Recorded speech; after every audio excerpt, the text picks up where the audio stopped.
حضرت امام جعفر صادق اپنے زمانے کے بہترین مدبر اور معاملہ فہم سیاستدان تھے۔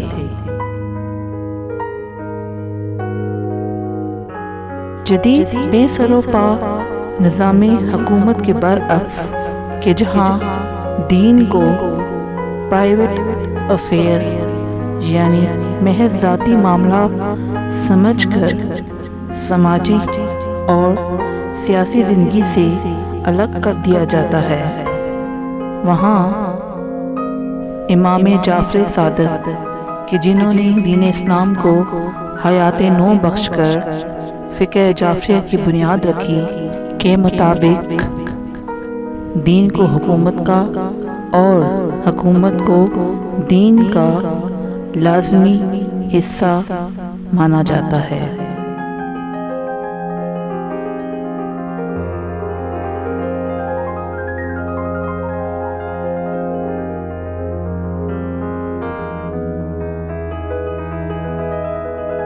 اس سلسلے میں حضرت امام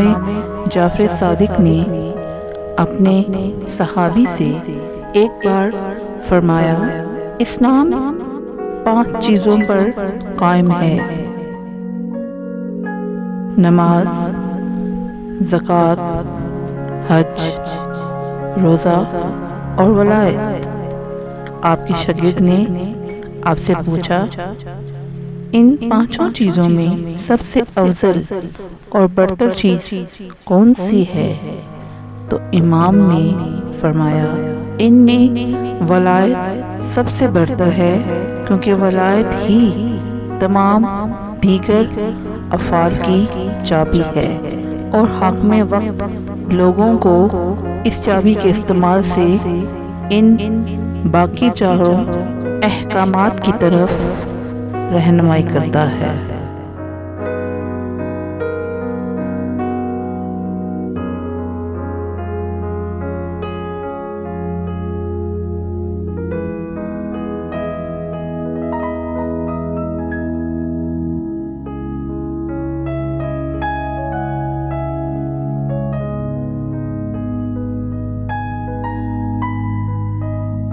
حضرت امام جعفر صادق کے سیاسی نظریات کے مطابق دین کا اجرا اور اس کا عروج و کمال حکومت کے بغیر ممکن ہی نہیں ہے۔ آپ کے نزدیک یہ حکومت ہی ہے جو حاکم اسلامی کو یہ اختیار دیتی ہے کہ وہ دین کا اجرا ہر صورت میں نافذ کرے۔ یہ حکومت ہی ہے جو حاکم اسلامی کو یہ بھی اختیار دیتی ہے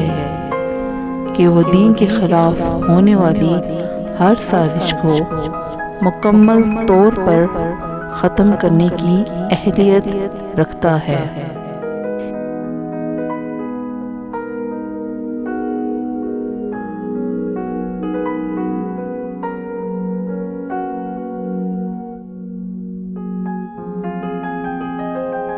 امام جعفر صادق نے جس پرشوق دور میں اپنی امامت کا آغاز کیا، وہاں اپنی علمی خدمات اور اپنے اقوال کے ذریعے ایسے علماء وقت کی مذمت کی جو ظالم اور جابر حکمرانوں کے دربار میں زندہ لاشوں کے طور پر خود کو بیچ کھاتے ہیں۔ ان کی مذمت کرتے ہوئے آپ نے فرمایا، فقہائے دین انبیاء کے نمائندے ہیں، اور جب بھی یہ فقہاء سلاطین کے دربار کے چکر لگانا شروع کر دیں تو ان سے قطع تعلق کرو، یعنی ان کے صحیح عالم ہونے کے بارے میں شک کرو۔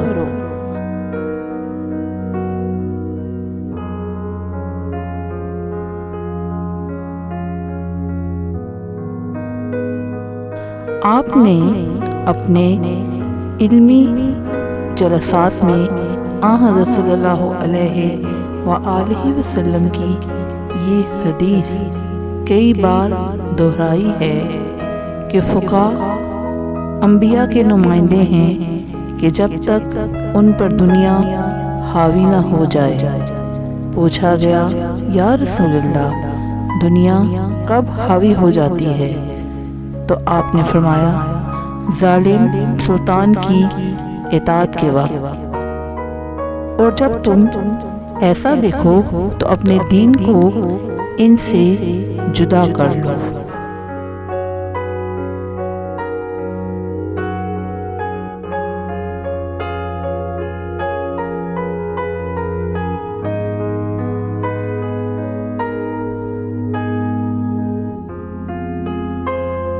حضرت امام جعفر صادق نے اپنے سیاسی نظریات کا اظہار کرتے ہوئے مزید فرمایا اگر کوئی ظالم حکمرانوں کی مداح سرائی کرے اور اس کی دولت کے لالچ میں اس کی عزت کرے تو وہ شخص اسی ظالم کا پڑوسی ہوگا آخرت میں۔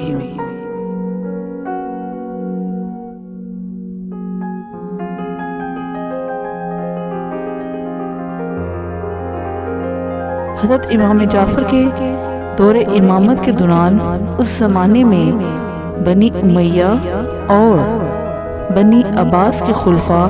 خود کو امیر المومنین کہلواتے تھے، لہذا ایک شیعہ نے امام جعفر صادق سے سوال کیا کیا امام قائم یعنی امام مہدی اپنے ظہور کے بعد ان سب کو امیر المومنین کہہ کر سلام کریں گے؟ آپ نے فرمایا یہ نام مخصوص ہے امیر المومنین حضرت علی ابن ابی طالب سے، ان سے پہلے نہ کسی کو اس نام سے پکارا گیا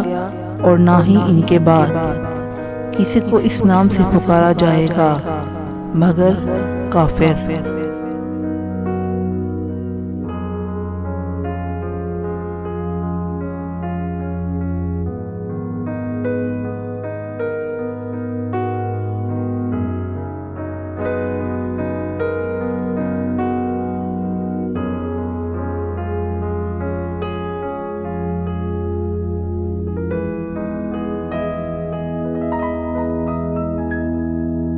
امام کی اس حدیث کے مطابق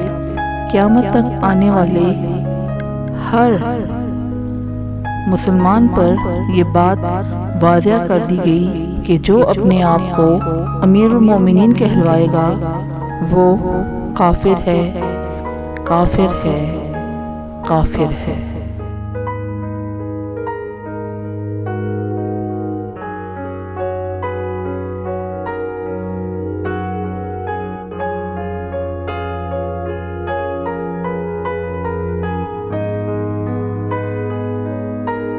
اپنی زندگی کے آخری ایام میں حضرت امام جعفر صادق نے وصیت کی کہ میری وفات کے 7 سال بعد تک حج کے ایام میں عزاداری امام حسین کروائی جائے۔ آپ نے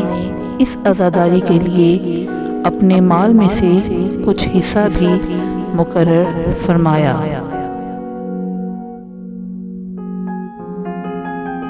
یہ وصیت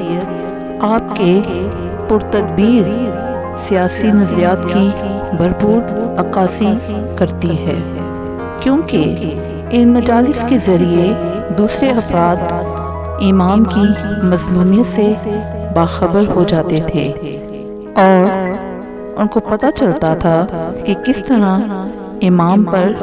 ظلم ہوئے، اور جب اس کے ذریعے ان کے دل اماموں کی طرف مائل ہو جاتے اور وہ آئمہ کی زندگی کے بارے میں مزید جستجو کرنے لگتے تو خود کو باطل حکومت کے شکنجے سے دور کر لیتے اور آگے بڑھ کر لوگوں کے امور کو سنبھال لیتے۔